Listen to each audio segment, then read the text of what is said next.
Ready. Hey, John.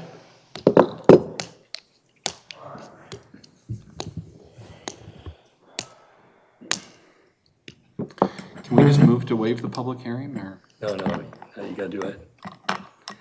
Open and close. Feller's going to give us a Gotta hard wait a time? minute, He will. open it, wait for a minute. 30 I know. seconds. It's like, I heard All my right. name faintly. Right, he's a resident. He's a resident, yeah. Okay, the Charter Township of Plymouth Board of Trustees regular meeting for Tuesday, October 25th, 2022 will come to order. Mr. Clerk, please take the roll. Trustee Stewart. Here. Trustee Monahan. Here. Trustee Kerming. Here. Trustee Buckley. Here. Clerk Forba here. Treasurer Dorchevitz. Here. Supervisor Heidi. Here. We have a quorum. Okay, Pledge of Allegiance, how about Police Chief James Nitel?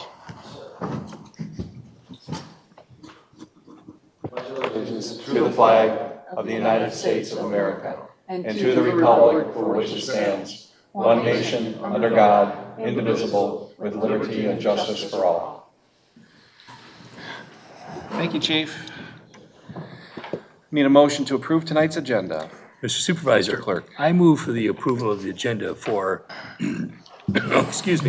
October 25th, 2022. Motion is made by Clerk Vorba. Is there a second? Second. Second by Trustee Monahan. All those in favor signify by saying aye. Aye. Item D is approval of the consent agenda. Comments, questions? Mr. Supervisor. Mr. Clerk? I move for the approval of the consent agenda for October 25th, 2022. Motion is made by Clerk Vorba. Is there a second? Second. Second by Trustee Monahan. All those in favor signify by saying aye. Aye. Very good. Excellent. Item E is public comment. I don't see anybody from the public here. I see staff, very loyal here tonight. Thank you for your expertise. We're going to move on to item F, new business. This is the public hearing on the proposed fiscal year 2023 budget.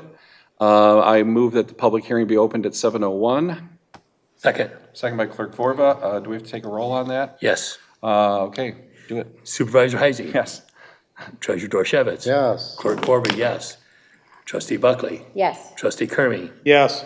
Trustee Monahan. Yes. Trustee Stewart. Yes. Motion carries. Okay, we are now in the middle of a public hearing on the proposed 2023 budget. Anybody? Bueller? Okay. I need a motion to close the public hearing. Mr. Supervisor. Mr. Clerk. I move for the closing of the public hearing for the year 2023 budget. And that's at 7:02. Second. Okay, motion's made by Clerk Vorba, seconded by Trustee Monahan. I guess we'll have to take the Yes. roll again Trustee Stewart. Here. to close the meeting. Yes. To close the public hearing. Yes. Yes. Trustee Monahan. Yes. Trustee Kermey. Yes. Trustee Buckley. Clerk Forba, yes. Trustee Treasurer She didn't Dorchevitz. say anything yet. She did? I thought she did. I distracted her. I You're waved just to her. flying That's through why. here. Did you? I apologize. Treasurer Dorchevitz. No. Too bad. Supervisor Heisey. Yes. All in favor? All right, Good. aye. We're done with the public hearing then at 7:03. Item F2 is the GLWA contract renewal. Patrick Felrath, why don't you come on down? This was actually one of our board goals for 2022 because we knew this was going to come up for renewal. So this is another success box that we can check off. So Patrick, tell us what it's all about. You might want to pick up the microphone because you're a tall dude and Yes, yes. sometimes we get complaints from It's a good people who idea. cannot hear you. Before you tonight is amendment number 6 to our wholesale water agreement with the Great Lakes Water Authority. And this is per the terms of our current agreement. Every 4 years now, we meet with Great Lakes Water Authority. We review recent water usage data. We reopen the contract and renegotiate contract values. It's pretty standard in regard to all the other community wholesale water contracts. They all meet on regularly scheduled intervals with Great Lakes to reopen and renegotiate their contract values, again, based on recent water usage data. And that's what we did this year. Having said that, we met with Great Lakes. We did review our past 4 years' worth of water data, peak value and maximum day data. which is a key part of this contract because of the water rates are largely based on those two values. And then it also provides an opportunity for making other changes that no longer apply nowadays, and we have one in this case. What's important to remember is that the actual rates methodology is not included in the contract. They keep that out, and that sort of evolves over the years. So it has evolved, which makes certain clauses really not applicable nowadays, and so this provides an opportunity to review that type of language and take them out or tweak them to make them applicable currently. So we went through this process. We verified that the values are still reasonable and still what we would like to have in the contract. So we confirmed all the values and no significant changes. No changes at all in regard to the contract values are offered here. Great Lakes Water Authority did make some minor changes to the exhibits. They updated, for example, the type of water meters we have in the exhibits, the make, model. They changed some dates around to represent the next 4 years in regard to Exhibit B. So the changes are insignificant, so this is hopefully a formality to have the board approve this amendment, and hopefully nothing will occur until the next 4 years. So that's all I have. If there's any questions. So I think the big question for all of us and the public would be, does this have any impact on our rates or anything like that for the present day or possibly into the future? So, yeah, our contract values aren't changing. So in regard to that, it doesn't affect rates. Now, Great Lakes Water Authority adjusts rates on a yearly basis based on their revenue requirement. So from that perspective, that's an unknown. But in regard to what we can control in regard to rates, there's no change. Right, so this is just like the units that we expect that we're going to purchase, and the rates are going to be decided in the future by GLWA based on conditions at that time. Correct. Okay. Is capital in this contract? In other words, the cost of capital? No. No, they This go is only through. the variable cost we have here, no Well, fixed cost? So again, this refers back to the recent rate methodology states now that 60% of our revenue requirement is fixed and 40% is commodity. So it's not stated in this contract. That's the rate methodology. So it doesn't speak to that in here. It doesn't speak to the capital, the fixed cost. Correct. Where does that get addressed? That's in the rate methodology. All right. That's what they do every year. They have this big rate rollouts series of meetings where they look at the capital plan and the revenue requirement, and that 60-40 is what the communities have reached consensus with Great Lakes Water Authority. That's how they collect the money. Two things that affected our rate at one time. When Flint left the system, we had a $110,000 surcharge. Has that ever been adjusted or returned to us now that they've rejoined the system? And then the second question is, this is for you, Kurt, is that Highland Park assessment that we had for unpaid bills in Highland Park. Right. That were being given to us to help pay. Right. So that is not part of this. This is basically what we're telling GLWA is this is what we expect to buy over the number of units we expect to buy. As far as the Flint issue goes, that predates my time here, but it's my understanding that we were basically ordered to eat those costs as a regional assessment, and that was just part of the overall settlement of the emergency management situation in the city of Flint back in that time. The Highland Park matter, though, is still alive, and right now, GLWA is in court with Highland Park still.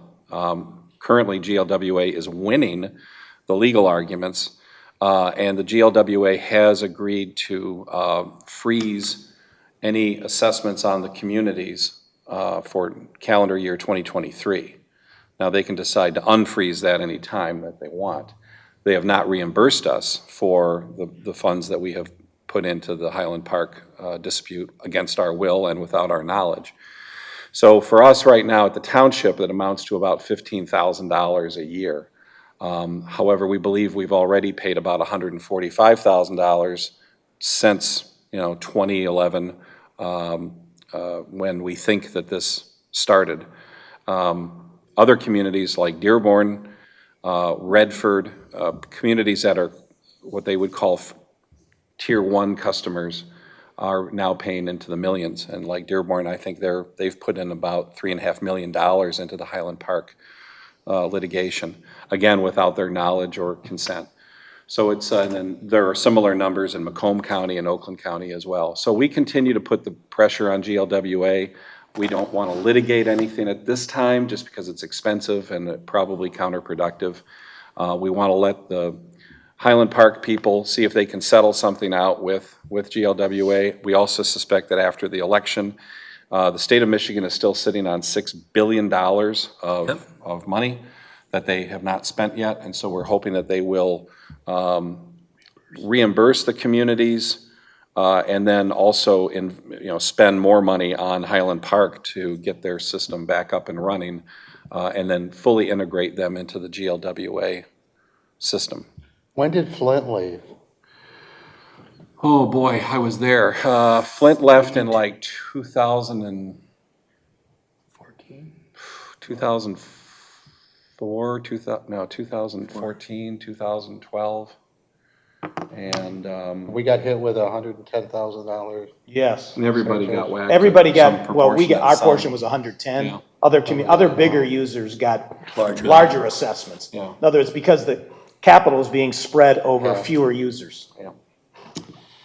And that was all when Genesee County wanted to do their own water system. Yeah. Flint wanted to join that water system, and now I'm editorializing here, but when they decided to join this new system, DWSD at that time, Detroit Water and Sewer, said, oh, then fine, you're out. Route. We're gonna kick you out of our system. So then Flint said, well, okay, then we need a stopgap measure before we get into the new system. So that was when they started taking the water From the out of the river. river. Yeah. And Caused the it was not properly treated. Detroit gave them 1 year and it wasn't enough time. Well, yeah, and whatever. Yeah. They said we want to leave, so DWSD said, fine, pack your bags, get out. Yes. Pretty much. And no one ever got prosecuted or anything, so it's amazing. Did Flint ever implement that water system? Not Flint, Genesee. Genesee County, They were building a pipeline yeah, from I think Port Huron. Port I Huron. want to say that they did. Yeah. Because they were working on it in 2015 timeframe, I think. It was called the Karen Gandhi Water System. So if somebody wants to Google that right now, they could probably see if it's Starts with a operational. K? Yeah, it's a Native American name. So, okay, any other relevant questions for Patrick? I think I think we're all set. Bob and I also participated in these discussions, and then Kevin reviewed the agreement, so I think we're good. What was the peak day this year? Do you 2022. know that yet? Yeah, I do know it. I wrote it down somewhere. It's the day we had all of our sprinklers going full Yeah, blast. yeah, of course. Because this was a dry year. Our peak day was on a Friday, June 24th. Friday, June 24th. Mr. Supervisor, Mr. Clerk? I move to approve amendment number 6 of the water service contract between the Great Lakes Water Authority and Charter Township of Plymouth, and authorize the supervisor and clerk to sign the amendment. Okay, motion's made by Clerk Vorba. Is there a second? Second. Second by Trustee Monahan. Mr. Clerk, please take the roll. Treasurer Dorchevitz, Yes. Clerk Vorba, yes. Trustee Buckley, Yes. Trustee Kermy, Yes. Trustee Monahan, Yes. Trustee Stewart. Yes. Supervisor Heising. Yes. Motion carries. Okay. Thank you, Patrick. I think you're free to go unless you want to stick around for the Fine. DPW contract. No? He thought about They it are for your 1 employees. second. All right, next up is item F3. This is the 2023-25 collective bargaining agreement with the TPOAM. The TPOAM represents our clerical staff here at Township Hall, and I have sent you information in the past via attorney-client privileged memoranda. What is in the agreement highlights, there's not a whole lot other than the salary issues. And then we also were able to get you the red line copy today via email, which has all of the changes. And then we'll make those copies available to the public once we print them up. I looked in there. There are red underlines. I couldn't see, I did it on my There phone. should- Well, there may be red, there's either red underlines or there may be red on the On the margins. margins? No, they're it's cross. Cross through the. Okay. Cross grid, okay. If there's no questions, then I'd entertain a motion on that. Mr. Stewart? Yes, Or would what? appreciate the Ms. Buckley, chance. do you have a question? I wanted to do my first motion. Well, why don't you second that? Because John has called for it already. Well, thank you, There's Mr. Supervisor and the bargaining team. There appears to be agreement that we strive for delicate compromise and consensus. The faith and the trust has been restored with our employees, and we're grateful for that. Therefore, I move that the Board of Trustees approve the collective bargaining agreement with the Technical, Professional, and Office Workers Association of Michigan for a term beginning January 1, 2023, and ending December 31, 2025, and authorize the supervisor and clerk to sign same. Okay, motion's made by trustee Stewart, and I'm going to second by who? Hey, I'll second it. Well, Buckley. Oh, no, Trustee Buckley? Trustee Buckley, let's give it to her. I That's second fine. that motion. No, it's fine. Stewart and Buckley. Okay. Clerk Corba, yes. Trustee Kermy. Yes. Trustee Buckley. Yes. Trustee Stewart. Yes. Treasurer Dorchevitz. Yeah, Trustee Monahan. Yes. Supervisor Heising. Yes. Motion carries. Okay, next up is the 2023-2026 collective bargaining agreement. Let me see if I got that right, yes, with the Teamsters Union that represents our 9 DPW employees. And again, I have provided you with a attorney-client privilege memorandum outlining the changes of this contract, and then the red line copy you should have again received today, along with the revised job classifications for the positions of Tech 1. There will be approximately 4 Tech 1 employees, Tech 2 employees. There will be anywhere from, well, I suppose 1 to 4 could be the maximum on that. Well, among the Tech 2 employees will be 2 crew leaders, which is a new position. And then we have also created the new position of office manager. So this incentivizes the employees to move up the ladder, learn, be more skilled in their trade, get the necessary licensing requirements that they need, which is really critical. I mean, you know, it's water is, as we know from the Flint experience. I mean, this is a public health issue now, and it always has been, but now it's really come home. And so these individuals, we want to make sure that they have the incentive to better themselves and to serve the public, and they do a great job for us. Mr. Supervisor. Mr. Clerk, Hold on, I have a I'm sorry, question. Mr. Monahan, Oh, do you? hold on. Okay, Yes. sorry.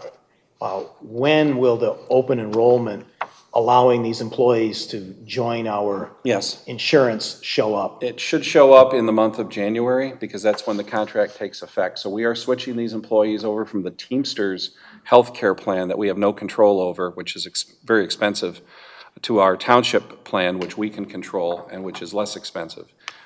Because the contract begins in January, legally, we cannot do anything until that time, but we will basically treat them like as if they were new employees. And so they will all be able to enroll at that time in the township's healthcare plan. They may also opt out if they desire. I don't think they would.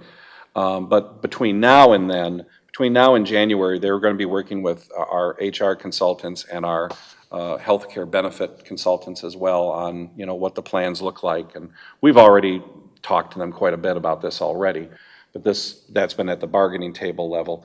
But they will be communicating with all 9 of the employees so that they're ready to go on January 1st. But there's not going to be any loss of coverage or anything. So it's healthcare, dental, Yep. LTD. Yep, Um, exactly what we have for the, TPO. for us and for the TPOEM. Oh, and life insurance as well? Yep, that's Good. that has not changed, so. Yeah. So Kurt, the open enrollment is going to happen in December for them to be effective in January. It will happen, yeah, I mean, Sounds like now. it's got to Actually, happen, right now. it's going to happen fairly Remember? simultaneously. I don't think there's going to be any loss of coverage or anything like that. Nobody wants that to happen. And Steve Matar, who is our benefits consultant, they're all over this, and they've already started talking to the union about, what the program looks like, and I'm sure the transition will be seamless. Well, it's usually when there's a change in circumstance, you can Yeah. join the new plan. Yep. Exactly. Yep. Thank you for your oversight. Therefore, I'd like to move Okay. that the Board of Trustees I approve. know. She already She did. already did. We have more questions? No, She Audrey had a wants to motion. make the motion. I She made the motioned. motion. I made the motion. We'll John. let you do the second. Okay. Yes, thank you for Well, your. John did, well, He anyway. did a great job, thank you. Does- Thank you for your oversight, everyone. I move that the Board of Trustees approve the collective bargaining agreement with the Teamsters State, County, and Municipal Workers, Local 214, affiliated with the International Brotherhood of Teamsters for a term beginning January 1, 2023, and ending December 31st, 2026, and I authorize the supervisor and clerk to sign same. Okay, motion's made by trustee Monahan. Mr. Stewart, would you like to second that? And I think you have some other remarks. Yes, please. Well, no, I want to thank you, our supervisor, for your oversight. And I also want to thank your assistant, because, as a practicing attorney, when you get notice by email, you're expected to read. And I appreciated her forwarding the contracts, and therefore I'm precluded from asking any questions. I appreciate the thoroughness and oversight. Okay, thank you. Kurt, where Thank will you, these Sue. be posted on our website? Well, they are posted, currently, we have all of our contracts posted somewhere on the website. new website. I just don't know where exactly. You have to look for They're them. under. I know under the old OVIB requirements, we had to post off a bunch of stuff, but that's not necessary anymore.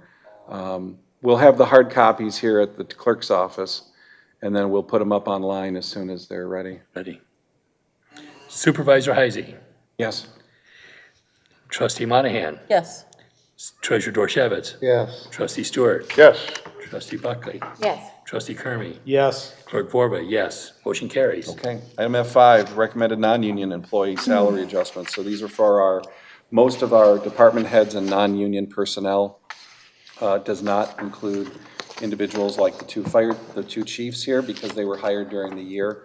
And others that we have contracts with, such as the assistant police chief, the police lieutenant, the dispatch supervisor. They all have individual contracts that track the command officers' contracts. But this would be for the bulk of the department heads and non-union personnel. If you would like to see those numbers at some point after the meeting, I'd be happy to show them to you, but they are consistent with they're in the 3% range, which is what we've been, we have given to the TPOAM. So this 2,700, it just happens to be a Yeah. correction. Well- Because you already allocated it. No, it's just due to incredible savings in all departments that, and great work. and efficiencies that. But the raises amount to much more than 2,700 Oh, certainly, total. yeah. But That's we've- my point. But we've been able to, Ginger always wants the budget adjustment, and so we incorporate the budget adjustment and the authorization at the same time. So the dollar amount is extremely low, but that's just due to the fact that she was able to pull the funds from other departments, from within the departments, and this is retroactive to January 1st, so. Can we work, the last time I said that I really didn't support retroactive, that's a very unusual way of doing business.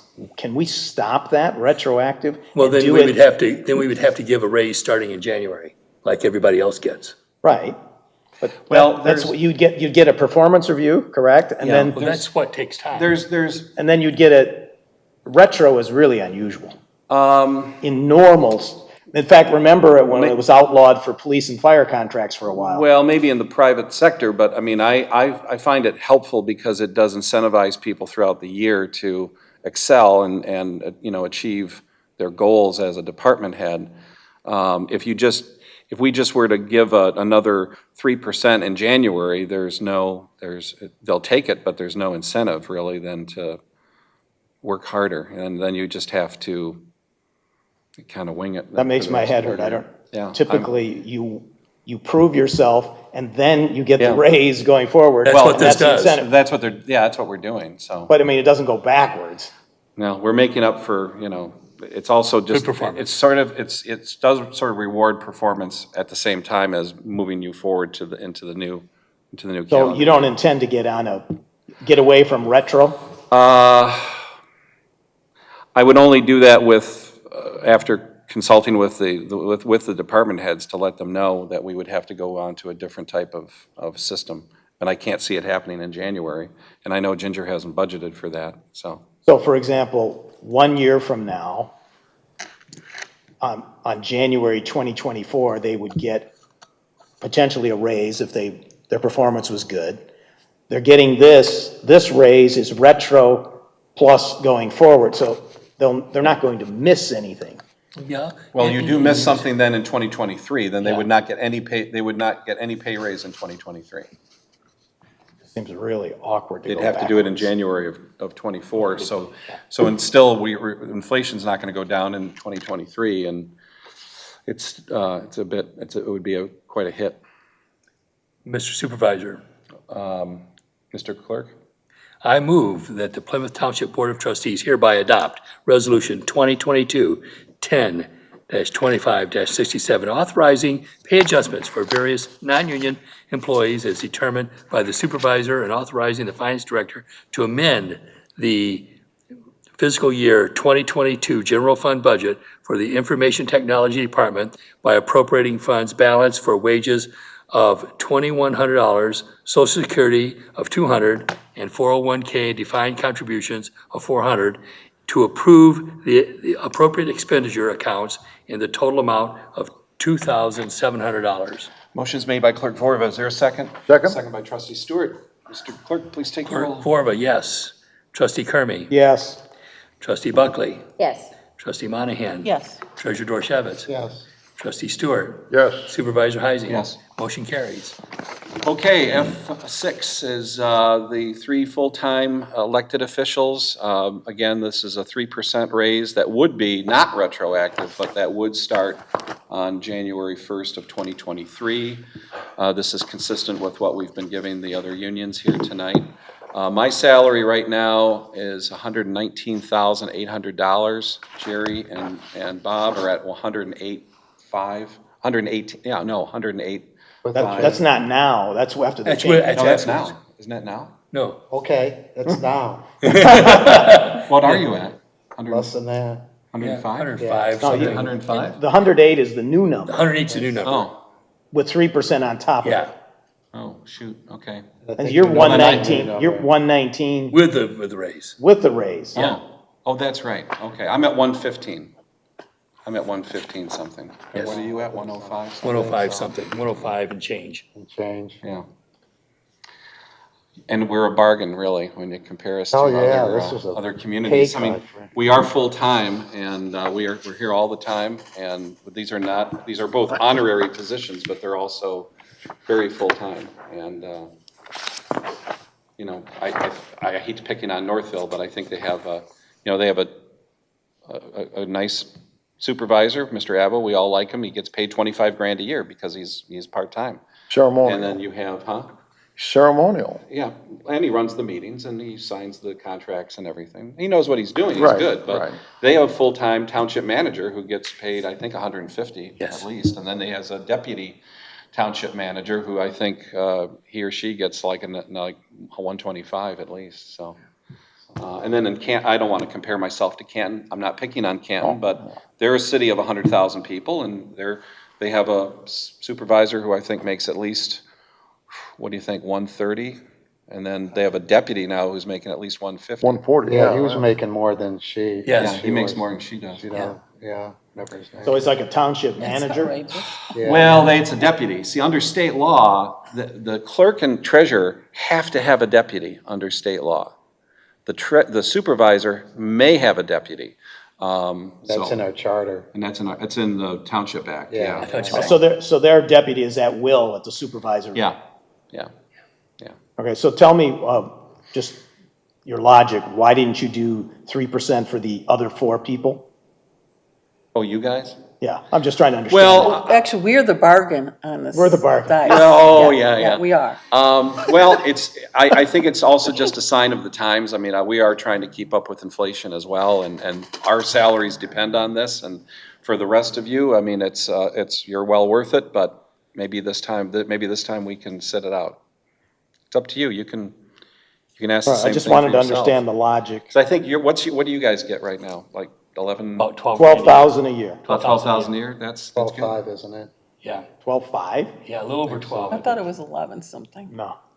It's more for than, you. much more than 11. Yeah. This is outrageous. It's discrimination. One of the highest in the region. It is up there. It is up there. So. What does So that have to we, do so with we'd the appreciate it, prostitute we'd shop? appreciate it. I hate to beg, but it's money well spent, Any more questions? not for me. Mr. Supervisor, Yes, I move to adopt Trustee. Resolution 2022-10-25-68, authorizing a one-time salary adjustment of 3% for the offices of supervisor, treasurer, and clerk effective January 1st, 2023. motion made by trustee Monahan. Is there a second? Second. Second by trustee Buckley. Mr. Clerk, please take the roll. Supervisor Heisey. Yes. Trustee Stewart. yes. Treasurer Dorchevitz. Yes. Trustee Monahan. Yes. Trustee Buckley. Yes. Trustee Kermy. Yes. Clerk Borba, yes. Motion carries. Okay, thank you very much. We appreciate that. Next, is Ginger going to be here for this, Jerry? Or Well, she might be in the other room. I saw her I going. thought I saw her walk out of the building. Parking lot. Out of the building, maybe she thought she was done. Okay, well, you and Kevin can handle We do this. this anyway, don't we?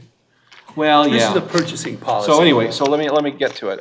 Item F7 is amendment of the purchasing policy, and Jerry can take it from here. Yeah, as those of you who've been around for a long time, you recall that a couple years ago, we made amendments and changes to the purchasing policy. We made a slight oversight in that the old policy and the long practice in the policy was that in instances where we didn't have 2 meetings in a month in order to approve the bills, the old policy had. Current policy. Well, the current acting policy was to have 2 peoples of the board to review the bills, and then they would be approved the next meeting. That was left out when we did the changes in the policy, although it has always been the practice, and that's what we've always done. What this does is just bring into the policy an amendment that reflects the Actual practice. practice. We're just codifying past practice. We're codifying I've practice. never seen 2 trustees. Yes, Yes, we Yeah. have. We have. I've done it twice. I've never done it. Done it twice. yeah, I know. I don't recall ever being. We don't do it with you. Okay. I was gonna say the obvious, but I didn't say No, it only happens a couple times a year. Yeah, and it's- It's just a matter of cycle of who's in the barrel. So you have been using 2 Yes. people. Yes. Yes. And so all this does is just codify. That way you get fewer questions that way. Well, no, it still has to be approved by the board, the next meeting. And so that's all this is really doing, is just codifying the practice and what was in the old policy written. So the 2 trustees review the bills. The 4, after the meeting? No, before. before the meeting. Like you normally do. So Like you normally like do. in the next two months, you're going to have just 1 meeting. So for that second one, you're having 2 peoples of the board review the. Second check run. The second check run, exactly. That's the word. And check. then that next meeting, it's approved by the board. And so this just codifies what has always been the practice and what was in the old policy. Therefore, Who wants to make that motion? You Go wanna do ahead, that, John. Jerry? Or John? I move that the Board of Trustees adopt resolution number 2022-10-25-69 to amend the purchasing policy to authorize two trustees to authorize a check run during the months wherein the board meets only once, subject to later approval by the board. Second. Okay, motion's been made by trustee Stewart, seconded by clerk Vorba. Mr. Clerk, please take the roll. Clerk Vorba, yes. Trustee Kermy. Yes. Trustee Buckley. Yes. Trustee Monahan. Yes. Treasurer Dorchevitz. Yes. Trustee Stewart. Yes. Supervisor Heisey. Yes. Motion carries. Okay, thank you very much. Great meeting. There's nobody here from the public other than the two chiefs. Do you guys have anything to say? No? Good. Where's our raise? No, they're special. Okay then, board comments. Let's start with trustee Buckley. All set? I don't have anything. Okay. John? Three things. One, very grateful for the professional opening of the Henry Ford Hospital a week ago tonight. Yeah. Two, very grateful for the chief of police to appear before a tribute to veterans. His father is an Army veteran, and he will greet people attending the concert on Friday night at St. Kenneth's in Lake Point. I do have a heads up for Lieutenant Kudra. There will be 700 people on Haggerty Road trying to get into St. Kenneth's between 6:30 and 7:30 p.m. And we're also not having another meeting until the 15th of November. And we have the biggest drinking night of the year, the night before Thanksgiving coming up. And Chief, if you want to talk about at any future meeting, if you want to talk about any alcohol awareness programs or whatever, it appears that on November 7th that the City Commission will be approving more liquor licenses for downtown Plymouth. So I just want to thank you for your same thing, but it's with merit and it's with sincerity, your professionalism as a cop, as a law enforcement person. That means more work for lawyers, isn't it? They get more bars. Thought he was referring to my birthday. Trustee Stewart, I'd just like to add that I had a conversation with my daughter as a freshman in college earlier today, and I mentioned to her when she was filling out her absentee ballot and working on it, that the reason that we can fill those out is because of our veterans and the sacrifice they made, so thank you. I don't know about the rest of you, but I'm getting notices from the state police, from Patch, from wherever. We're seeing a significant a bad traffic accident at least once a week. And then we have a motorcyclist with a helmet on, no alcohol, no speeding, and he runs into a deer, and then his motorcycle is thrust over into the oncoming traffic, and he's killed. That just happened a couple days ago. And we seem to have a fatality out here on 275 or M14, and we had a rollover on Joy Road in Sheldon 48 hours ago. So I support you in a tough job. Thank you. Treasurer Dorchevitz. I sent y'all email with just some stats in it. We had 11,244 parcels that received tax bills, and of those, there's about, I think we're down to about 150 that are not paid. So we're moving along well on that. Getting ready for the next rinse and repeat for the winter tax bills. So no roadblocks other than envelopes are in non-supply. So they're orange? No, I didn't do the orange. They're gonna screen in blue, so there's gonna be blue print on the cover. So they'll still be blue on the face of the envelope, but we couldn't get blue envelopes. Also, the printer is going to modify them. Printer's modifying them. Nobody could get in, believe it or not, nobody can get and I went to 3 different suppliers, and nobody can get blue or green envelopes. So this is not the end of the world. They just jump out at you, and it's kind of nice to have the colored envelopes. But that's it. If you have any questions,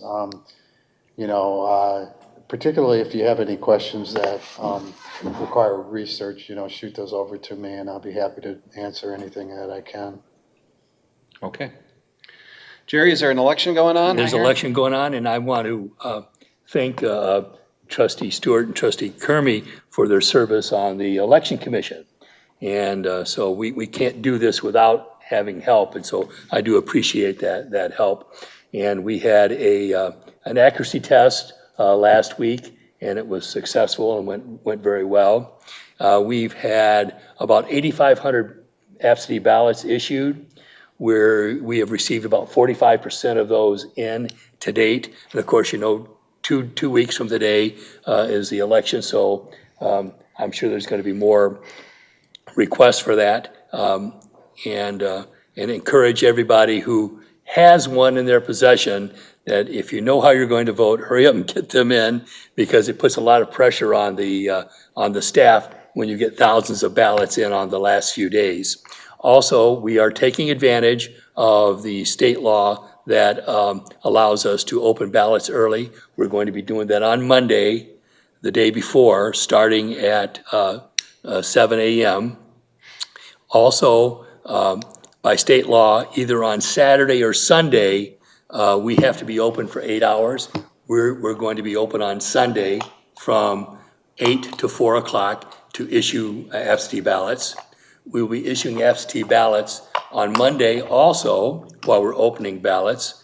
And that will be in from 8 until 4 o'clock. 4 o'clock is the cutoff.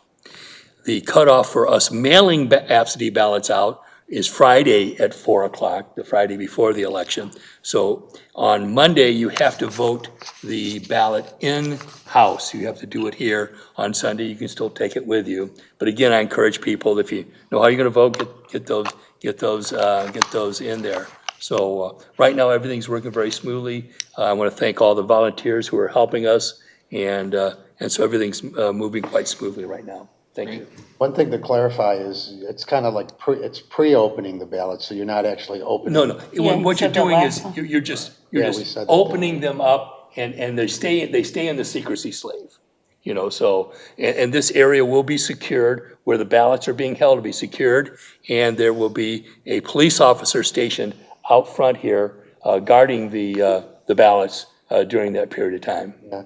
And I know we talked about this before, I just Yeah. want to tamp that Sure, down. and also, once we start opening the ballots, you cannot spoil your ballot. So if you are thinking about making a change or something, you have to do that by Sunday, because at Monday at 7 o'clock, if we've received the ballot, you can't then take it back and spoil it, because they'll be in the opening process.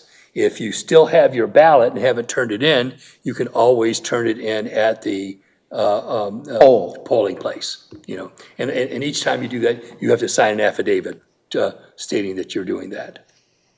Jerry, are these the new blinds that you're using to isolate Yes, this place? Yes, Well, they're not designed to isolate. but They that's were what just- yeah, We'll use them for that for that purpose, purpose, but yeah. they were designed to You block got the them in sun. place just for the election, right? No. We got them in place to cut down on the light for meetings Yeah. in the daytime, but it serves that function. We have a lot of meetings here in the morning, both internal and external, and on a bright sunny day in the spring or summer, it's It's blinding blinding. in here. So those blinds are just on those lower level windows, and didn't cost us a whole lot either. No, it was so- quite a good bargain. So, But yes, those blinds will be pulled down. You don't want someone standing outside the window while someone is duplicating a ballot. And because you can't observe, duplication is done with Republican and Democrat in presence doing that. Thank you. okay, trustee Monahan. I just want to wish Jerry and his team good luck. And Jerry, if you need any, things getting a little hectic back there, let me know. I'll bring some chocolate over, okay? Okay. Good. Okay, trustee Kermy. I have nothing. Nothing, oh my gosh, okay. So board agendas for the rest of this year, we are only meeting twice. We're going to meet once in November, once in December. So for November 15th, we will be doing the final budget approval. The MITC corridor is very busy right now. So the so-called Detroit parcel, which is the extreme western parcel in the MITC, the southeast corner of Napier and 5, that's still owned by the city of Detroit. And a developer by the name of Jones Construction out of Kansas City is in the process of acquiring that parcel. They are looking to put a warehouse / light industrial building of 675,000 square feet, and then 2 more buildings of 160,000 square feet each. So well over 1 million square feet of coverage. And that would be mostly in the northwest corner of the parcel. So up by the corner of Napier and 5. The rest of the property, though, will still be wetlands and natural space. Anyway, they want an industrial development district designation so that they can apply for a tax abatement down the road. No guarantee that they're going to get a tax abatement, but you can't go there unless you have an IDD first. So we are going to start the IDD process on November 15th with a request to hold a public hearing on the IDD application for December 13th. Clear? Clear as mud. So keep that in mind. We'll also renew our contract with the Plymouth Rain Soccer Club over at Lake Point. We've had an agreement with them now for the last 4 years.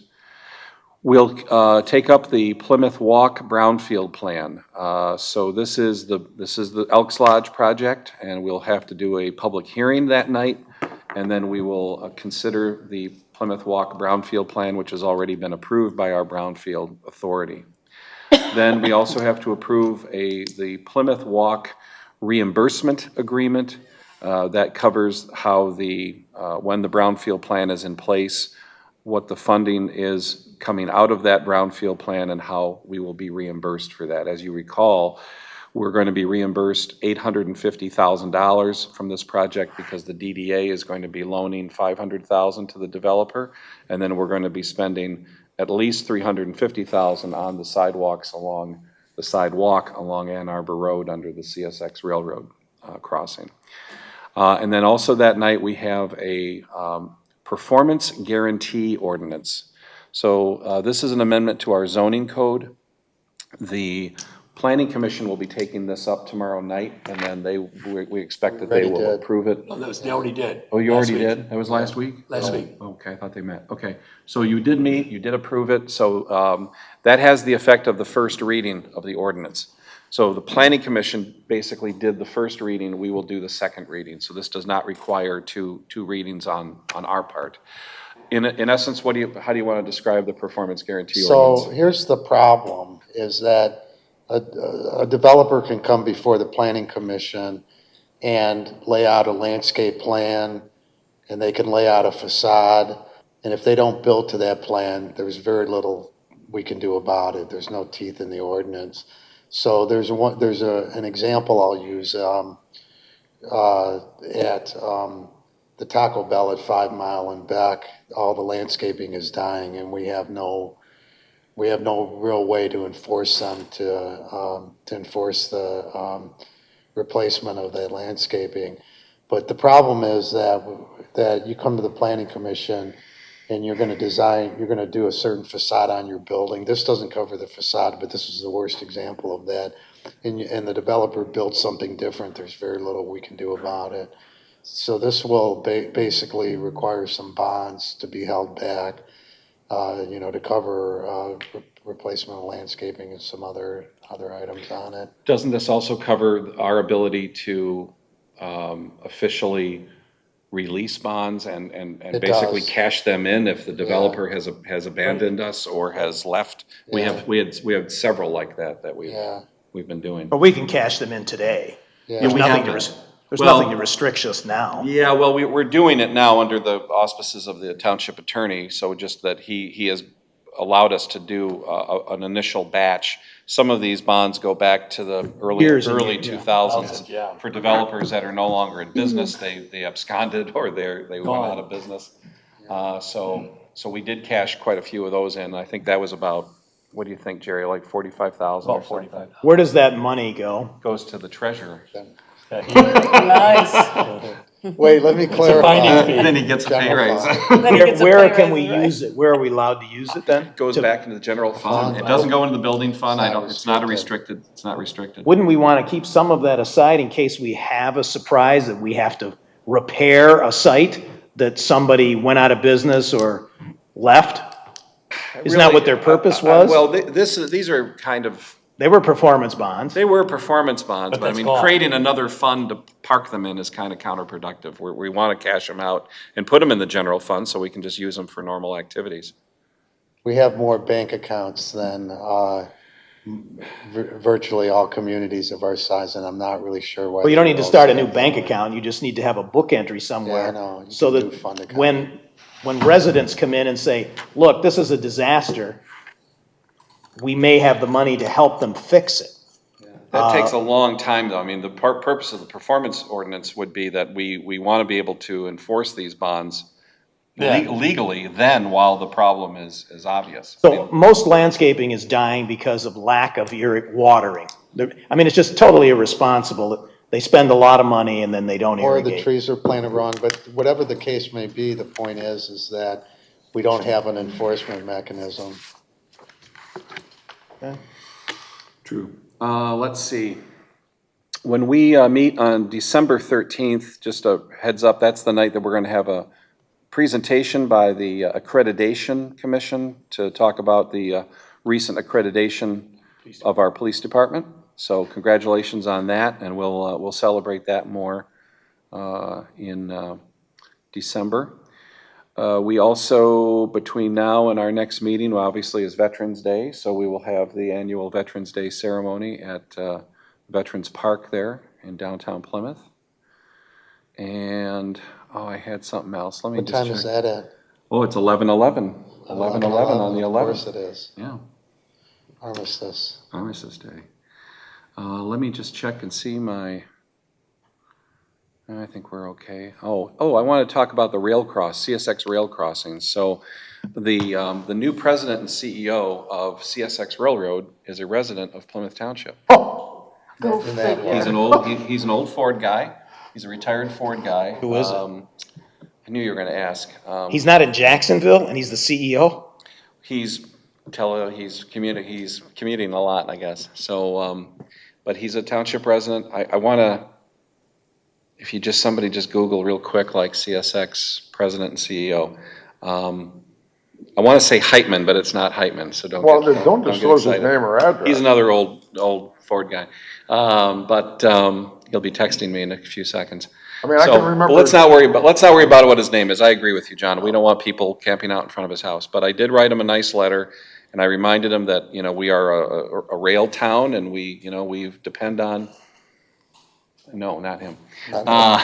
And we depend on, we've always depended on the rail service as part of the Plymouth community. But even though we appreciate rail traffic for our economy, we've certainly had problems with the crossings. So within a matter of days after that letter, they started working on Beck Road, and that is apparently fixed. I haven't been out there yet, but that was one of the worst crossings in the area. They've also done some preliminary. Tires. Yeah, they've also done some Oh, black, preliminary work yes. on, that guy, on Joy Road, which is another bad one, but that was just temporary. It's a temporary fix because the rail itself was just flopping all over the place and very unsafe. At least it looked unsafe. They've been working on a lot of the other crossings in the city, and then they also have done Haggerty Road as well. Some people don't like it, but it is better than it was, and it could be better, but we'll take what we can get right now. But Haggerty Road in Canton Township? no, here, Oh, up here. all right, near Lock Performance. Yeah. So that's all good, and we're hoping the 275 project gets done someday, because it is one, John, you were talking about traffic and traffic accidents. We get a lot of complaints. We hear them all the time. The police are responding, and Chief, you may want to just give us a really quick update on that. But look, I mean, one of the reasons why we have a lot of traffic right now is because 275 is largely closed, and everybody and his brother's trying to get through the township to their destination, and that means just way more traffic on Sheldon and Beck and Haggerty and Ridge. And a lot of that is truck traffic, because those are the trucks that are going out to get to 275 to do their job. And there's also projects happening here and also in Canton that require a lot of construction work as well. They did open the exit on Ann Arbor Road if you're coming south on 275 now. They just opened that the other day. Oh, did they? Okay. Yeah, Friday they opened it. All right, good. So, but I don't know, to that point, you can't be pro-business and Yeah. want jobs and then complain when there's traffic that is associated with the business and the Yeah, jobs. Indeed. Indeed. Are there some days when the road is completely closed off? Well, the southbound side has been closed off now for several weeks. Right, but they reroute it. I mean, Yeah, but it's, no, I'm talking about you can't pass at all. It's not 100% closure. no, it's not 100% closure, but it's, you know, a whole side of it is closed off, and then everybody's being rerouted. But people are just, they're taking it into their own hands and taking a lot of the side Jeez. roads. I think it's a number of closures, because Beck Road was Beck was closed at the closed. railroad tracks, but it That was was only bad. 4 days, I think, or 5 days. Yeah, they got it done quickly. Yeah. Yeah, it was back up and running Thursday morning. And I 6 know, p.m. Chief Nytel, I know you're taking some guys now for some truck training. Yeah, so we have any complaints that come in, we address those. We advise the patrol officers that are out on the streets about the areas where we're getting the calls that come in. We have 2 officers, Officer Fetter and Officer Vaughn, who will be attending commercial motor vehicle training, which is an additional layer of training above a police officer. It's not quite to a weighmaster level, but they can identify issues with the trucks, and they're trained to do that and write the tickets when needed.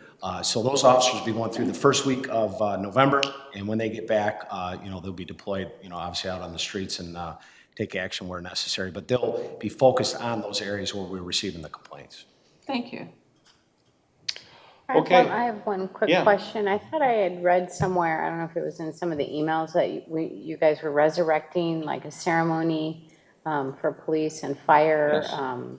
Yeah, when is that scheduled? Well, we were going to do that at this time of year, but really with 2 new chiefs on board, and they want to, put their mark on the department, and we really have been, we weren't ready. We just weren't ready to do it this year, and so we're now working on next year to do it next year, and then probably we might go retroactive and cover a couple other guys and gals from previous years, but we'd like to make that more of a regular event. We did do that, I believe, in 2017 or 18. It was a lot more formal than I had I thought it would be. So but I also don't want to just make it a ceremony here. I mean, I'd like to make it something where we can bring families and friends and. Yeah, just as and, a suggestion, in Royal Oak, I don't know what we've done in the past here, but it was a big family day, so it's, Yeah. because since we're way out here, was able to meet some of the wives and, Sure. because we don't have a lot of Exactly. communication. And then they had the mayor there, Yeah. and then the police chief, and then they handed out, like life-saving awards, whatever, We've done it police- before. Okay. Yeah, we'd like to do it, Yeah. but it's just now it's sort of a reset right now, and we want to move forward after January 1st of this year, and then do it right. I know the last time we did it, it was at the Inn at St. John's. It was a really nice formal dinner, and That was a while ago. it was like 17, It's I 4 think, years ago. 17 or early 18. So for 4 years, none of the no. police officers have been awarded? No, they've received awards, receive but not a awards, but public it's- event. Yeah, it's just internal for the most Yeah, part. it's not a bad. Our awards committee, which we have representatives from throughout the department, officers, supervisors, civilians, met last Monday for the police department, and they issued a list of awards. One of the areas, as the supervisor had mentioned, I'm in the process of revamping the policy for awards. We had one area that, for example, Narcan saves. We didn't really have an award for that. Some agencies use life-saving award. We felt that, pulling somebody out of a burning house or something like that is, a little bit elevated from, but we also did not want to not acknowledge officers for Narcan saves. So where I came from, the city of Farmington Hills, they had a award called the Continuation of Life Award. So we're going to implement and add that to it so that those officers can be recognized for giving those doses of Narcan that save lives. So. Yeah, and just for the record, if you need someone to help volunteer, obviously happy to do that. Sure. That's why I brought it up, so. Yeah, for sure. Okay, then, I'll entertain a motion to adjourn. So moved. Moved Second. by Trustee Stewart, seconded by Clerk Forva. All those in favor of adjournment signify by saying aye at 7:59. Aye.